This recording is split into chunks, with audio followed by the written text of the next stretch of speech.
여러분들은 그 성령의 신비한 역사를 경험해 본 적이 있습니까? 예를 들면 성령의 신비한 능력으로 병을 치료받았다든지, 혹은 그 성령의 신비한 역사하심으로 뭐 환상을 본다든지 예언을 한다든지, 혹은 방언을 한다든지, 귀신을 쫓아냈다든지 뭐 이런 모습들 경험해 본 적이 있으신지요? 개인적으로 신앙생활을 하실 때나 그리고 한국 교회 역사, 세계 교회 역사를 보면 이 성령의 신비한 능력을 어떻게 이해하고 대할 것인가, 여기에 따라서 신앙의 판도가 어마어마하게 많은 달라짐이 나타납니다. 성령의 신비한 역사를 보통 인정하는 사람과 인정하지 않는 사람을 두 부류로 한번 비교를 해본다 그러면, 그 능력을 인정하는 사람들에게는요, 인정하지 않는 사람들이 경험하지 못한 걸 경험을 합니다.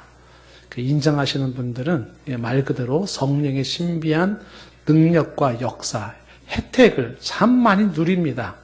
여러 면에서 많은 혜택을 누립니다. 반면에 그 성령의 신비한 능력을 경험한 사람들이 혜택을 누리는 건 좋지만 또 그런 사람들에게 적지 아니한 위험 요소들이 많이 따라오는데, 그것이 지성을 무시한다든지 이성을 무시한다든지, 그래서 이단이 많이 나오기도 해요. 성령을 쫓는 사람들이. 혹은 인격적인 자기 수양이 덜 돼서 미숙한 모습을 갖는다든지 하는 단점도 있습니다. 또 반대로 성령의 신비한 능력을 부정하는 사람들, 인정하지 않는 사람들은 제일 큰 손해는 뭐냐면 그 성령의 역사, 성령이 역사하심에 대한 혜택을 누리지 못한다는 거예요. 무지 손해를 보는 겁니다. 신앙생활하면서 어마어마한 손해를 보는 거죠. 그러면서도 또 그런 사람들에게는 성령의 은사를, 능력을 인정하는 사람들이 가지고 있는 단점이 또 장점으로 작용할 수가 있어요. 지적으로 신앙생활을 세운다든지, 교리로 자기를 무장한다든지, 보다 좀 인격적인 자기의 삶을 수양한다든지, 이런 장점이 될 수는 있습니다. 그래서 성령의 신비한 능력을 인정하는 것과 인정하지 않는 사람들 가지고 있는 장단점이 다 있다는 것입니다. 그래서 이런 부분에서 우리가 어떻게 성령의 그 신비한 능력에 대해서 어떤 자세를 가져야 될 것인지, 이건 굉장히 중요한 숙제가 아닐 수가 없습니다. 아직도 끝나지 않은 논란의 요소가 아주 많이 있는 부분들이기도 합니다. 오늘 말씀이 성령의 은사와 교회의 덕에 대한 이야기인데, 성령의 은사, 신비한 그 은사와 교회의 덕이라는 것이 어떤 상관성이 있는지를 한번 오늘을 확인하는 시간이 되었으면 좋겠고요.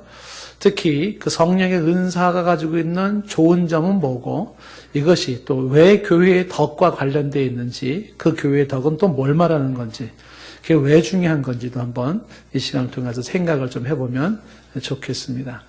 성령의 은사에 대해서 여러 가지, 고린도전서 12장에 여러 은사가 있지만 오늘 본문에서는 두 가지 은사를 얘기하고 있는데, 방언과 예언에 대한 이야기입니다. 그래서 먼저 방언에 대한 이야기를 좀 하는 것을 보게 되는데, 여기 계신 분들에게 제가 방언을 좀 하시는지 물으면 아마 대답이 구구하게 나오실 거예요. 보통 방언 그러면은요, 여러 입장이 나옵니다. 뭐 방언을 부정하는 사람부터 나오겠죠. 방언을 부정하는 사람들은 방언은 그거는 인위적인 그냥 모습이지, 그는 성령의 은사라고 볼 수가 없다. 이렇게 이제 방언을 아예 부정하는 사람들이 있습니다. 그래서 이 방언을 한다라는 것은 꾸며낸 소리, 그냥 아무 의미도 없는 그냥 중얼중얼대는 소리에 불과하다. 이렇게 방언을 부정하는 사람들이 있죠. 방언을 부인하는 사람들이 있습니다. 그래서 이 방언을 한다라는 거는, 이거는 아주 좀 뭔가 잘못되어 있는 신앙의 한 패턴이다. 이렇게 이해하시는 분이 계시는데, 고린도전서 14장 이제 우리가 다음에 봐야 될 23절 말씀을 참고해 보면 여기 이런 말이 나옵니다. 그러므로 온 교회가 함께 모여서 다 방언으로 말하면 알지 못하는 자들이나 믿지 아니하는 자들이 들어와서 너희를 미쳤다 하지 아니하겠느냐. 그러니까 방언하는 모습을 보고 미쳤다고 할 사람이 있다는 거죠. 바울도 이미 고린도전서에 말했어요. 방언을 하는 사람 보고 미쳤어. 어떻게 저렇게 말을 하고 있어. 그런 사람이 있다는 겁니다. 근데 그런 사람들은 누구냐면 알지 못하는 자들이나 믿지 아니하는 자들이라고 얘기를 하죠. 그러니까 방언을 알지 못하고 성령의 신비한 역사를 알지 못하고 그거를 믿지 못하는 자들에게는 성령에 의한 역사가 도무지 이해가 안 됩니다. 그걸 미쳤다라는 결론밖에 내려지지가 않습니다. 그래서 방언을 부정하는 사람들은 이 방언을 보통 사회학적으로 접근을 해서 사회학적으로 이해하려고 한다든지 혹은 심리적으로 이해해서 심리학적으로 그걸 이해하려고 한다든지 혹은 언어학적으로 접근해서 이해하려고 할 때 답이 안 나오죠. 말도 안 되는 소리라고 하는 거예요. 그런데 이 방언이라고 하는 것은 단순하게 사회학적인 심리학적인 언어학적으로만 얘기할 문제가 아니죠. 왜냐하면 이게 영적인 일이기 때문에 그래요. 영적인 일을, 성령에 의한 영적인 일을 사회학이나 심리학이나 언어학으로 이야기한다는 것은 그들 나름대로의 어떤 견해가 있을 수는 있겠지만 온전한 이해는 안 돼요. 그래서 지금 14장 23절에 말한 것처럼 알지 못하는 자들과 믿지 못하는 자들이 있는데 그들에게는 방언은 미친 행동으로 비춰질 수밖에 없다는 겁니다. 그래서 방언을 부정하는 사람들이 있다. 영적인 현상은 영적인 것으로 영적으로 이해를 해야 되는데 그런 영적인 체험을 해본 적이 없다든지 그 세계가 무엇인지 모르는 사람에게는 죽었다 깨어나도 이거는 이해가 안 되는 거예요. 말도 안 되는 소리. 그냥 저건 그냥 자기가 꾸며낸 이야기고 인위적으로 하는 소리에 불과하다라고 이야기를 하는 것입니다. 그런가 하면 이제 이 방언에 대한 입장 중에 하나가 이 방언 부인설이 아니라 방언 중지설 입장을 가진 사람이 있는데 이런 사람들은 방언을 실제 한다. 성령에 의한 그 방언이라는 게 실제로 있지만 그거는 초대교회에서 이미 끝났고 오늘날에는 그 은사는 사라졌다. 이렇게 보는 입장이 있습니다. 그래서 특히 보수 신학자들이라든지 신앙생활의 보수성이 아주 강한 데일수록 방언을 사실은 부정을 합니다. 그래서 방언이라는 건 오늘날은 존재하지 않는다. 초대교회에 끝났다. 그 옛날 사도의 권위를 인정하고 성경이 없었을 때는 방언을 통하여 성령의 능력을 인정을 했지만 오늘날에 같이 성경이 있고 교회가 전속한 이후에는 방언은 이제 끝났다. 성령에 의한 방언은 존재하지만 지금은 존속하지 않는다라는 방언 중지설 입장을 가지고 있는데 이 입장을 성경적으로 설명하는 건 쉽지가 않아요. 오히려 성경적으로 본다 그러면 방언의 중지설이 설득력이 없습니다. 제가 그걸 다 설명하기에는 시간이 많이 걸리고 그 다음에 초대교회나 성경 이후에도 수수 없는 실제적인 방언의 역사는 너무나도 많은 증거들이 많기 때문에 초대교회 때 끝났다라고 단정 지을 수는 없다는 사실이고요. 그런가 하면 어떤 데서는 또 방언 만능설, 그래서 방언은 꼭 해야 된다. 방언을 못하면 성령을 못 받은 것이고 방언을 못하면 구원도 못 받은 것이라 모든 신자라면 반드시 방언을 해야 된다 해서 아주 방언을 필수적으로 강요하는 데가 또 있습니다. 그래서 방언에 대한 이 붐을 아주 일으키는 데가 있고요. 그러다 보니까는 이제 이런 데서 나타나는 현상 중에는 이제 억지 방언이라고 그래야 되나요? 혹은 거짓된 방언이 있고 또 방언을 교육시켜주고 교육받으려는 사람들이 생기는 거죠. 그래서 어떤 데서는 할렐루야를 거꾸로 빨리빨리 막 해봐라. 그러면 방언이 나온다. 이렇게. 혹시 할렐루야를 거꾸로 할 수 있겠습니까? 야루렐할. 뭐 이렇게. 그럼 막 그러면 방언이 됩니까? 이런 식으로 방언을 강요하는 사람들도 있습니다. 이 방언이 성령에 의한 역사라고 할진데, 그러한 인위적으로는 그런 방언, 도시 말하면 잘못된 방언도 있을 수가 있어요. 그건 구분을 해야 될 필요가 있는데 쉽지는 않습니다. 자, 그러면 이제 또 하나의 방언에 대한 입장이 어떤 입장이 있냐면 보통 오늘날에 학계에서도 오늘날도 학계가 이게 지금 거의 통일이 안 되고 있어요. 이런 방언에 대한 얘기가. 방언의 연속성을 강조하면서 초대교회 때의 성령의 방언은 오늘날도 그대로 나타날 수 있다라고 이제 보는 입장인 것이죠. 그래서 방언은 성령 받는 징표로서 꼭 나타나야 되는 것은 아니고 방언은 구원받은 징표라고 할 수는 없지만 그러나 방언은 실제하고 그 방언이 주는 유익이 있다는 거죠. 방언이 주는 유익이 있다. 그래서 방언을 사모하고 방언을 하는 것은 좋다. 이렇게 보는 입장이 있습니다. 자, 우리가 보통 이제 말하고 싶은 여러 가지, 교단 내에서도 이거는 의견이 분분할 수 있는 것이긴 하지만 저는 마지막 입장이 저는 옳다고 보는 사람인데 오늘 성경에 이 방언의 유익을 이렇게 얘기를 하고 있죠. 2절 말씀에 보시면은요, 방언의 유익을 말할 때 네 가지 특징을 말하고 있습니다. 방언을 말하는 자는 첫째, 사람에게 하는 게 아니에요.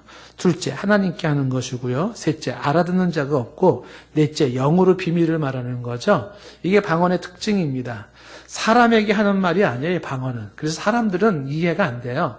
그 다음에 방언은 오직 하나님께 하는 것이고요. 그래서 알아듣는 자가 없습니다. 특별히 통역의 은사를 가진 사람이 아니라면 방언은 알아듣는 자가 없습니다. 심지어는 본인도 모를 수도 있어요. 방언을 하면서. 그러면서 뭐라고 얘기를 하냐면 이거는 영으로 비밀을 말함이라 라고 되어 있는데 내 안에 있는 영이 말할 수 없는 탄식으로 기도해 주시는 성령의 강권하심으로 성령의 강권하심이 내 영에게 역사하셔서 지금 제가 한국말을 이렇게 하고 있는 이 혀를 거꾸로 돌려버리는 거겠죠? 예.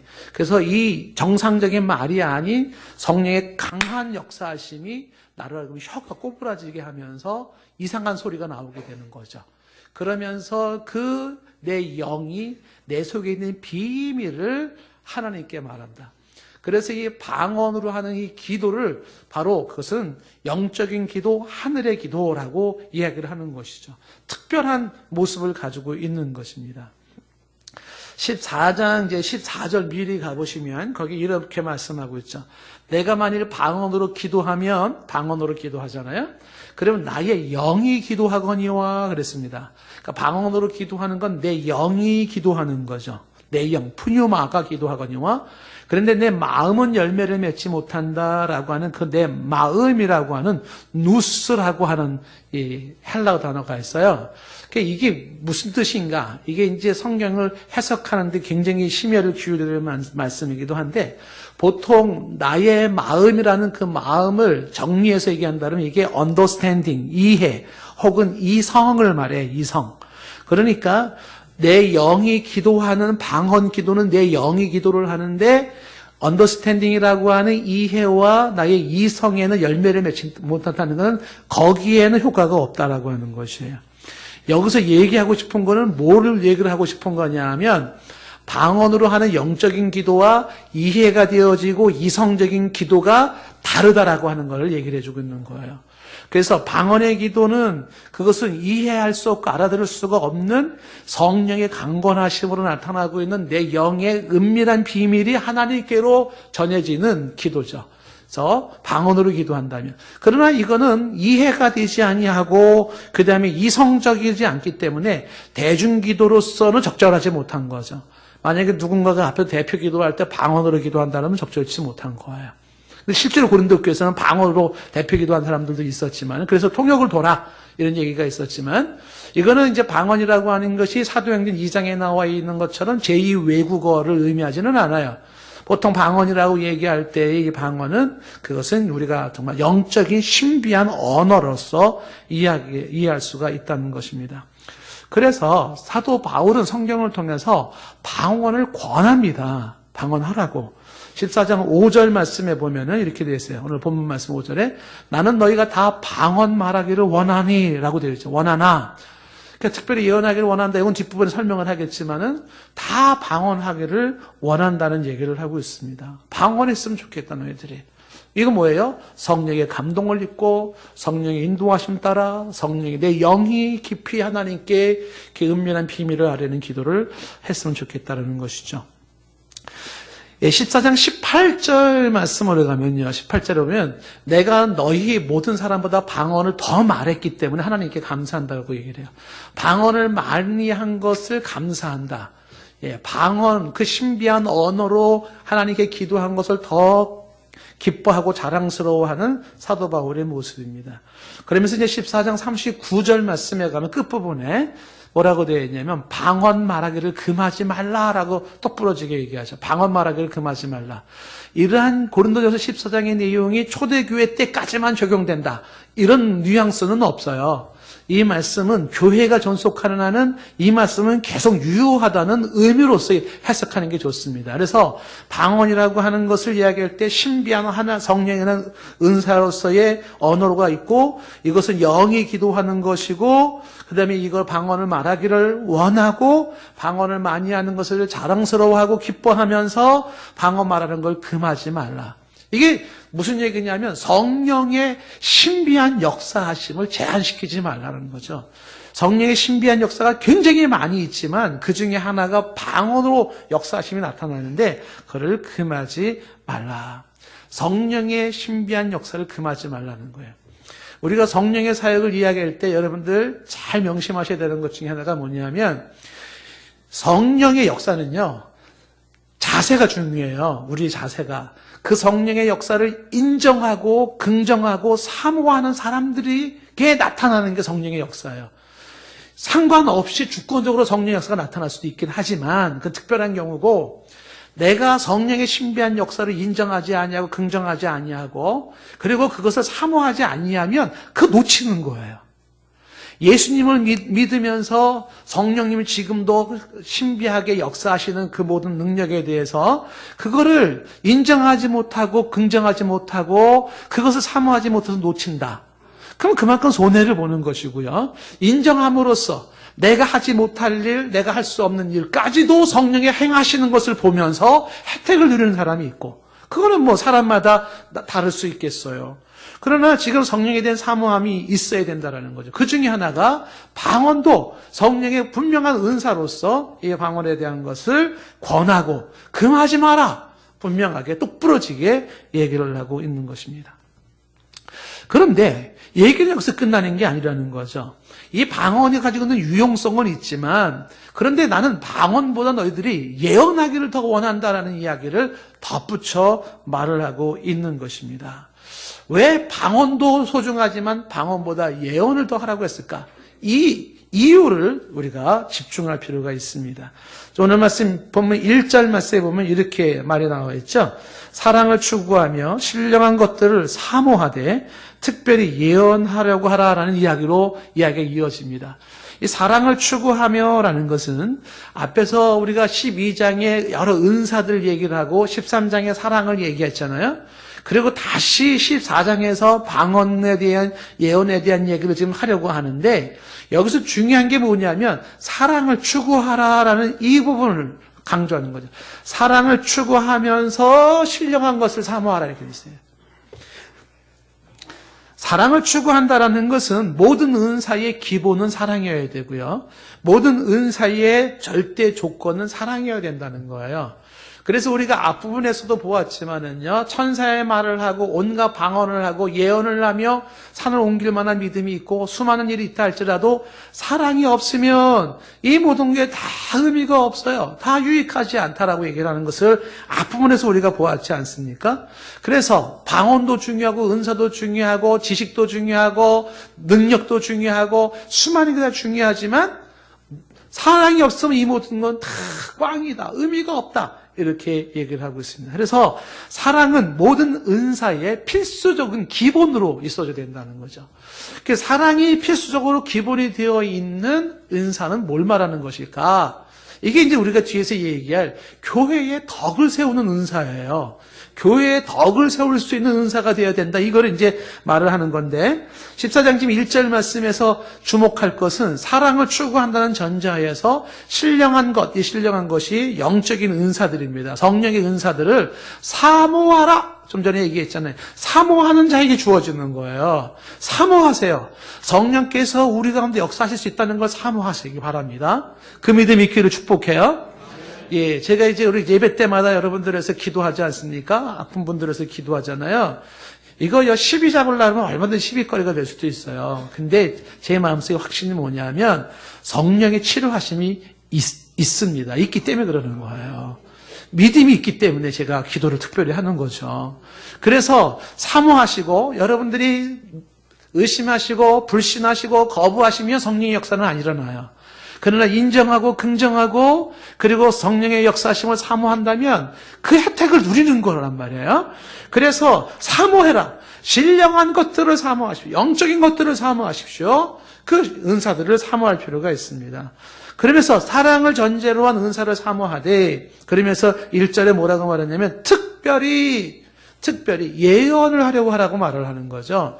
왜 예언을 특별히 하려고 말을 하라고 하는 것일까요? 그 이유는요, 그 예언을 하려고 하는 데에는 나름대로 이유가 있다는 것입니다.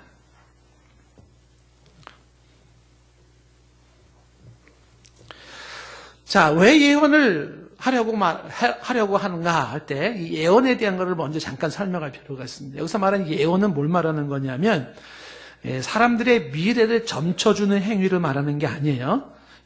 당신은 몇 날 며칠에 어떻게 될 것이고, 며칠은 손이 있는 날이니까 이사 가지 말고, 언제 이사를 가고, 당신의 아기는 임신한 아기는 아들이고 딸이고 얘는 어떻게 될 것이고 막 이런 거 아니에요. 성령이 막 시시하게 그렇게 하시는 분은 아니고요. 여기서 예언을 한다라고 할 때 지난번에 제가 한번 설명을 했지만 고린도서 12장에서 예자를 어떤 예자 쓰면 예금하다, 예치하다 할 때 그 예예요. 그래서 예언은 하나님의 말씀을 내 안에 예치하고 예금해, 하나님의 말씀을. 그래서 하나님의 말씀을 내가 받은 그것을 전하는 거예요. 이게 예언인 거예요. 그래서 예언과, 여기 말하는 예언과 가장 흡사한 단어가 설교입니다, 설교. 하나님의 말씀을 전하는 거예요, 하나님의 말씀을. 그게 예언이에요. 괜히 예언의 은사 받았다 그래가지고서, 점집 차려놓고서 좀, 이렇게 해주고 하지 마세요. 그건 그런 예언이 아니에요. 그런데 왜 이런 하나님의 말씀을 받아서 그 말씀을 전해주는 예언을 하려고 할까? 이게 방언과 예언에서의 차이점이 있다라고 하는 것입니다. 어떤 차이점이 있냐면 좀 전에 2절에서 보았을 때 방언은 특징이 뭐라 그랬어요? 네 가지 특징이 사람에게 하지 아니하고 하나님께 하며 알아듣는 자가 없고 영으로 비밀을 말한다 그랬잖아요. 근데 여기에 비해서 예언은요, 어떻게 되냐면, 이어지는 3절 말씀 보면, 그러나 예언하는 자는 어떻게 해요? 사람에게 말하여 덕을 세우며, 권면하며 위로하는 것이라고 말을 하고 있어요. 3절 말씀에. 그러니까 방언은 사람에게 하는 게 아니고 하나님께 하는 거지만, 예언은 사람에게 말을 해요. 그리고 사람에게 덕을 세워주고, 사람을 권면해주면, 사람을 위로한다라고 말하고 있는 거죠. 이걸 싸잡아서 얘기한다 그러면 이게 진정한 사랑의 실천이에요. 사랑의 실천. 그러니까 은사를 발휘를 하는데 사랑을 따라 신령한 것을 사모하라는 말씀처럼 사랑이 이루어지고 있는 게 어떻게 되냐면 예언을 통해서 사람들에게 덕을 세우며 권면하며 위로해요. 이 덕을 세운다라는 말이 예전에 한번 설명을 했지만 집을 세우듯이 사람을 세워준다 그런 뜻이란 말이에요. 다시 말하면 예언한다는 건 사람을 세워줘요. 그리고 권면한다는 건 격려해 주는 거예요. 위로한다는 건 말 그대로 안위와 위로를 말해주는 겁니다. 그러니까 교회 안에서 방언보다 예언을 더 원하는 것은 그 예언이 사람을 세워주고 사람을 위로하고 사람을 격려하며 사람이 서진다는 것이죠. 이걸 한마디로 말했을 때 뒤에 얘기하는 이게 교회의 덕을 세운다는 거예요. 교회의 덕을 세운다. 14장 4절 말씀해 보시면은요, 방언과 예언을 이렇게 정리하죠. 14장 4절 말씀에 방언을 말하는 자는 자기의 덕을 세우고요, 예언하는 자는 교회의 덕을 세운다고 말하고 있는 거예요. 그래서 방언은 자기에게 유익합니다. 내 영이 깊이 있게 기도하고 오래 기도할 수 있고 내 영이 충만한 모습으로 하나님께 기도할 수 있어서 자기의 덕을 세우는 자기의 유익은 있지만 예언은요, 교회의 덕을 세워서 교회를 풍요롭게 하고 교회를 아름답게 하고 교회를 건강하게 하고 교회를 은혜롭게 해요. 왜? 그 예언을 통해서 사람들을 권면하고 위로하며 사람을 세워주고 있기 때문에 그렇다는 거예요. 은사를 얘기하면서 놓칠 수 없는 중요한 핵심 포인트를 강조하고 있는 것이 뭐냐면 교회의 덕을 세우는 것을 강조하고 있는 거예요. 저와 여러분들이 성숙한 신앙생활을 하기를 원한다면 우리가 어디에 의식을 둬야 되냐면 교회의 덕을 세운다는 것에 관심을 둘 필요가 있다는 사실입니다. 얘기가 어떻게 진행되고 있어요, 지금? 신령한 것을 사모해라. 방언이라는 게 있다. 방언은 신령한 성령의 역사하심으로 방언을 사모하고 성령의 능력으로 방언으로 기도해라. 이걸 금하지 마라. 라고 얘기하면서, 근데 이 방언보다 나는 더 너희들이 좀 권하고 싶은 게 예언이다. 왜냐하면 이 예언이라는 것이 말이지 사람들에게 덕스러워요. 예언이 참 덕스러워요. 사람들에게 권면하고 위로하면서 교회의 덕을 세우고 있는 것이 예언이기 때문에 나는 더 여러분들이 교회의 덕을 세우길 원한다는 것을 강조하고 있는 것입니다.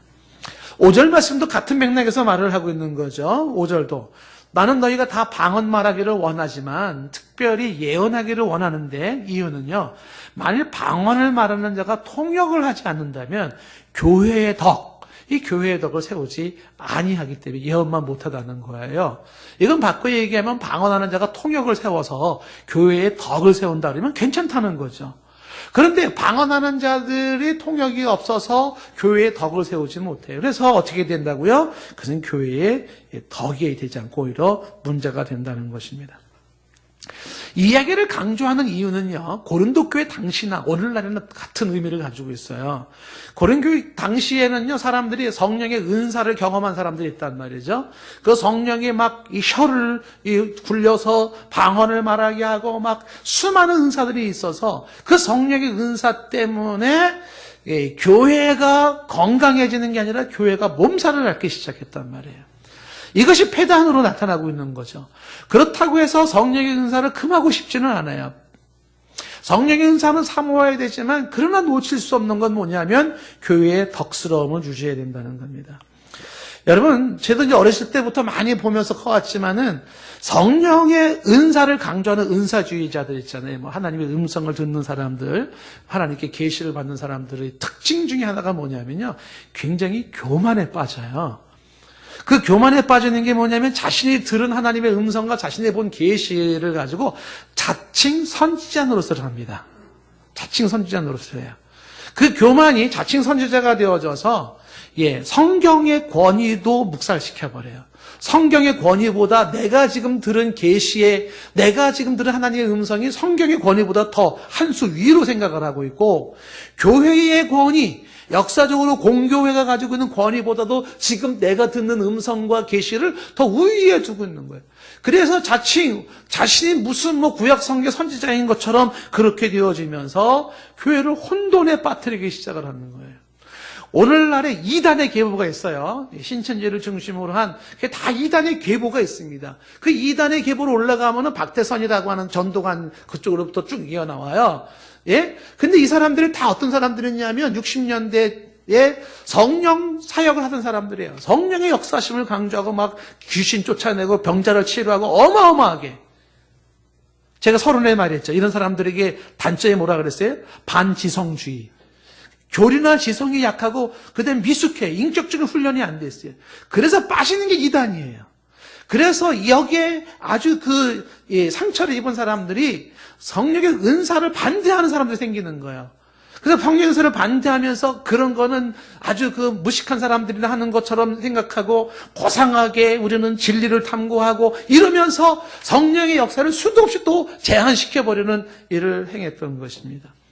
왜 이런 이단들이 왜 나왔는가? 교회의 덕을 세운다는 게 뭔지를 모르는 거예요. 교회의 덕을 세운다는 게. 역사적으로 이 교회를 하나님께 세우신 덕을 세워야 되는데 그걸 알지 못한 상태에서 교회를 혼란케 하고 무질서하게 만들고 병들게 만드는 것이 바로 은사를 강조하는 사람들에게 나타나는 현상 중에 하나라는 것이죠. 이게 사탄이 악용하는 것일 수가 있습니다. 진리의 성령은 성도들로 하여금 진리를 깨닫게 하고 예수 그리스도를 드러내며, 진리의 성령은 십자가에서 흘리신 주 예수의 보혈로 이루어지는 구원의 비밀을 알게 하고, 진리의 성령은 우리를 하나님께로 인도하여 온전히 하나님께 영광을 돌리고 예배하고, 내 자신이 결코 내세울 수 없는 부족한 존재인 것을 보게 하고, 그래서 교회를 교회답게 하고 교회를 건강하게 하고 교회를 은혜롭게 만드는 게 순수한 성령의 역사인데, 이거를 놓치고 있다 보니까 성령의 역사하심으로 말미암아 교회는 아주 힘들어지더라는 것이죠.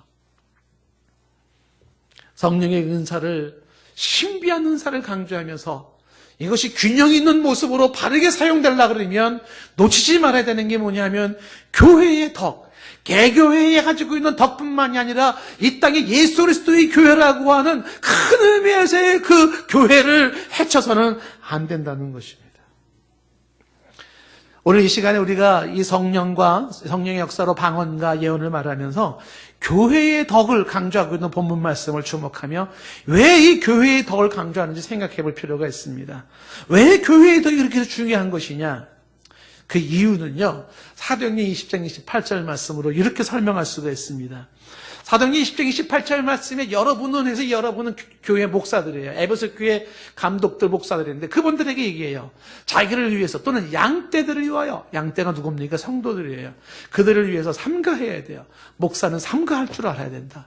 성령이 그들 가운데 여러분을 감독자로 삼은 이유가 왜 그러냐면 밑줄 그으셔야 되는 게 하나님이 자기 피로 사신 교회를 보살피겠다는 거예요. 교회가 무슨 교회냐면 하나님이 자기 피로 사신 교회라고 얘기를 하고 있어요.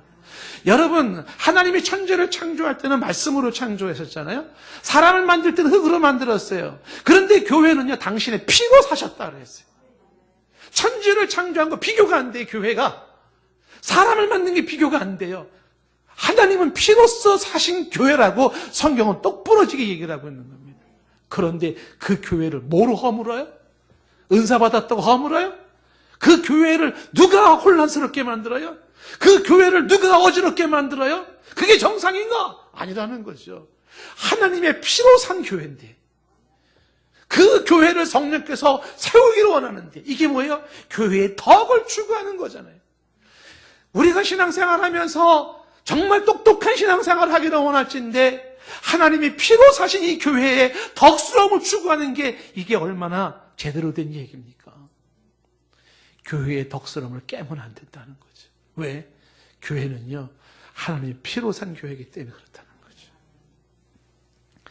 이거는요, 피로 산 교회라는 걸 조금 더 들어가서 얘기하면은 교회를 구성하고 있는 성도들이, 저와 여러분들이 하나님의 피로 산 성도들인 걸 강조하고 있는 거예요. 하나님의 피로, 그 무엇을 하나님이 피로 사셨어요? 오직 성도를, 오직 교회를, 그것을 하나님이 피로 사셨어요. 십자가의 주 예수의 십자가의 형벌과 마지막 피 한 방울까지 다 쏟으신 보혈로 값을 치루어 이 죄인들을 사오신 거예요. 죄악에서, 죽음에서, 사망과 저주에서, 사단의 소나기에서 핏값을 주고 사온 것이 성도들이고 그 성도들이 모인 곳이 교회인 거예요. 여러분들이 주 예수를 믿는 사람일진데 그리스도 예수 안에서 자신의 존엄성을 볼 줄 알아야 돼요. 내가 얼마나 비싼 존재인지를 봐야 돼요. 내가 누구라고요? 하나님이 피로 산 사람이에요. 누가 나를 피로 사셨어요? 그 누구도 아니고 하나님이 당신의 피로 나를 사셨어요. 내가 그런 사람이란 말이죠. 하나님 앞에서 성도의 소중함을 기억하셔야 돼요. 내가 그리 소중하고 내 앞에 있는 사람이, 내 옆에 있는 사람이 주 예수를 주로 고백하고 있는 이 사람들이 일도 소중한 사람들이라는 거예요. 그 사람들이 모인 곳이 교회예요. 성도가 소중하고 교회가 소중해요.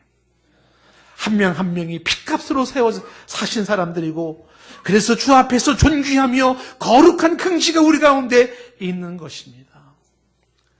그런데 문제는 뭐냐면 이러한 성도들의 영혼을 낚아채고 이러한 성도들이 모인 교회를 파괴시키려는 세력이 있다는 겁니다. 좀 전에 사도행전 읽은 20장 28절 말씀에 피로 산 교회를 말하면서 이어지는 29절에 이렇게 말하고 있지 않습니까? 내가 떠난 후에, 사도 바울이 떠난 후에 사나운 일이가 여러분에게 들어온다는 거예요. 사나운 일이가 여러분에게 들어온다는 건 교회에 들어온다는 거예요. 사나운 일이가. 근데 이 사나운 일의 특징이 뭐냐면 양떼를 아끼지 않는 게 특징이에요. 인정사정 보지 않는 게 특징입니다. 이 사나운 일이는요, 양떼들 성도들의 영혼을 한 명이라도 인정사정 보지 않고 낚아채서 하나님의 은혜 안에서 떨어지게 만들려고 그러고, 그리고 이 죄악 속에 사탄의 권세 아래서 타락시키고 그 영혼을 영원히 파멸시키려는 사탄의 세력이 교회 안에 들어와서 양떼를 아끼지 않는다는 것이. 성도를 파괴시키려는 세력, 교회를 허물려는 세력, 이 사나운 이리가 뭘 의미하는 건지 아시겠죠? 사탄의 세력이라는 거예요. 여러분, 신앙생활이 장난이 아니고요, 우리의 교회 와서 예배드리는 게 장난이 아닙니다. 어마어마한 일이에요. 무서운 이리가 지금 여러분의 영혼을 낚아채려고 하고 있고 교회를 와해시키려고 하고 있다는 사실이에요. 이어지는 30절 말씀 보십시오. 이 사나운 이리가 여러분에게 들어와서 제자들을 끌어서 어떻게 끌어내죠? 자기를 따르게, 주 예수를 따르게 하고 진리를 따르게 하지 아니하고 자기 교주를 따르게 하면서 어그러진 말, 비비꽃 말을 하면서 사람들이 그렇게 일어난다는 것을 말씀하고 있습니다. 어떤 교회인데, 어떻게 세워진 성도요, 어떻게 세워진 교회인데 이 이리때가 와서 영혼을 빼앗아가고 이 이리때가 와서 교회를 망가뜨리는 것을 방치할 수가 있을까? 그래서 31절 말씀에 사도 바울이 이렇게 말을 하는 거예요. 그러므로 여러분 일깨워서 내가 3년이나 밤낮 쉬지 않고 눈물로 각 사람을 훈계하던 것을 기억하라는 거예요. 아마 목회를 안 해본 사람들은 이 말의 의미가 모를 거예요. 정말 눈물이 앞을 가릴 때가 한두 말이 아니에요. 3년이나 밤낮 쉬지 않고 눈물로 각 사람을 훈계해요. 지독하게 말을 안 듣는 게 양떼들이에요. 말 안 듣습니다. 진짜로 말 안 들어요. 네. 굉장히 안타까워요. 그러니까 계속 울을 수밖에 없어요. 각 사람을 눈물로 왜 훈계를 했습니까? 밤낮 쉬지 않고?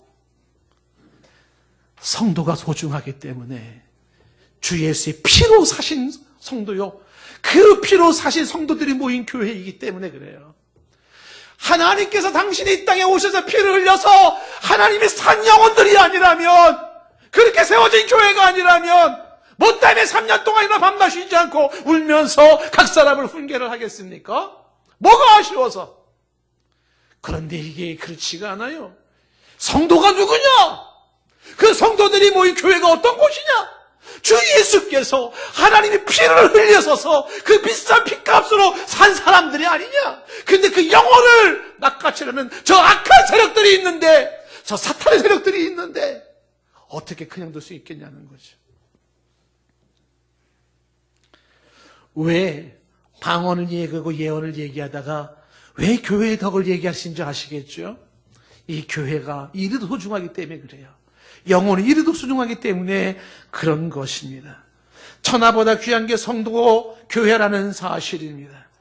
그런데도 이 교회를 파괴하는 세력들이 있다고 하는 것이죠. 성령의 은사를 받았다고 하는 사람이 파괴하기도 해요. 혹은 어떤 사람들은 이단 사상으로 이걸 파괴하기도 하고, 어떤 사람들은 세속적인 모습으로, 인본주의적인 내용으로, 수많은 모습으로 비성경적이고 무신론적이고 반신론적인 수많은 이론들이 저와 여러분의 귀를 혼란스럽게 만들어요. 뺏어가는 거죠. 요한계시록 11장에는요, 두 감람나무와 두 촛대, 무적행에서 올라온 짐승의 이야기가 나와 있어요. 이게 뭘 의미하는 거냐면 말이죠, 교회에 대한 사탄의 핍박입니다. 지금도 눈에 불을 켜고 어금니를 깨물고 교회를 멸절시키려는 사탄의 아주 몸부림이 미치는 모습이 있어요.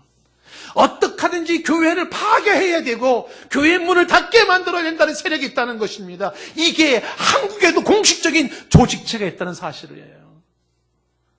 그래서 교회 큰 교회, 그 큰 교회들이 했던 어마어마한 좋은 일들은 요만큼도 방송을 안 하고, 조그만 문제가 있으면 대서특필해가지고 마치 교회가 사탄의 세력인 것처럼 그렇게 놓고 댓글부에 달아가지고서 댓글 달잖아요.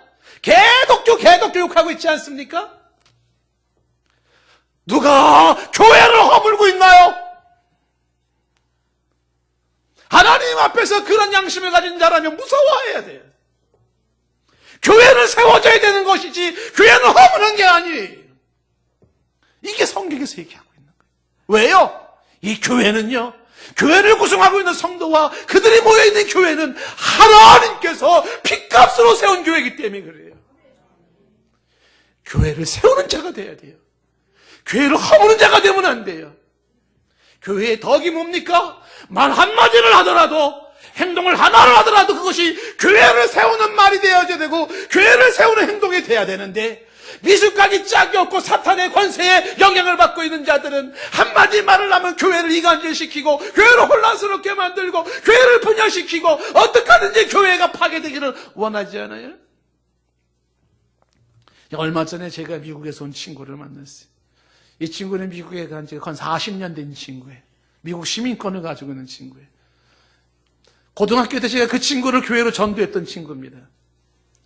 그래서 제가 궁금해서 물었어요. 신앙생활을 요즘 하고 있냐. 미국에서요, 방언까지 하면서 신앙생활을 잘했었대요. 근데 요즘은 안 한다는 거죠. 이유가 뭐냐? 교회에 쌈박질하는 게 싫어서 안 나간다는 거죠. 안타깝죠. 그 친구도 안타깝지만은 교회가 쌈박질해. 그래서 실망해서 안 간다.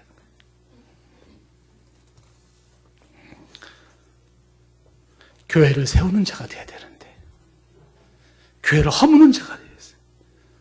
이게 흉악한 일이에요. 무조건에서 올라온 세력의 모습이에요. 오늘 성령의 은사를 사모하라고 강조하면서 오늘 성령의 은사할 때라 방언을 사모하라고 방언으로 기도하라고 그렇지만 좀 더 예언을 강조하는 것은 이것이 바로 성도들을 위로하고 격려하며 덕을 세우는 것이라고 말씀하고 있습니다. 오늘 저와 여러분들이 이 말씀 속에 이 정리된 마음을 가질 필요가 있다는 사실입니다. 고린도서 14장 12절 말씀에 말을 합니다. 그러므로 너희도 영적인 것을 사모하는 자인즉 영적인 것을 사모하는 자인즉 어떻게 해요? 교회에 덕을 세우기 위하여 그것이 풍성하기를 구하라. 고린도서 14장 26절 말씀에 그런즉 형제들아 어찌할까? 너희가 모일 때에는 각각 찬송시도 있고 가르치는 말씀도 있으며 계시도 있으며 방언도 있으며 통역함도 있는데 이 모든 것들은 다 덕을 세우기 위하여 하라. 덕을 세우기 위하여 하라 라고 말씀하고 있는 게 에베소 4장 29절 말씀 그러니 무릇 더러운 말은 너 입 밖에도 내지 말고 오직 덕을 세우는데 소용되는 대로 선한 말을 하여서 듣는 자에게 은혜를 끼치게 하라. 여러분들은 우리는 교회에 덕을 끼치는 자가 되기를 원합니다. 말 한마디 한마디가 은혜가 되고 힘이 되고 격려가 되기를 원합니다. 그것이 하나님이 원하시는 것입니다. 오늘 말씀을 통해서 우리는 교회의 덕을 생각합니다. 죄인들을 사랑하셨던 주 예수 그리스도의 사랑과 하나님의 사랑을 생각하면서 내가 얼마나 소중한 사람인지 동시에 내 앞에 있는 사람과 내 옆에 있는 사람이 얼마나 소중한 사람인지 핏값으로 산 성도들 그렇게 형성된 교회 이 교회에 덕을 세우는 자들의 되기를 축복합니다.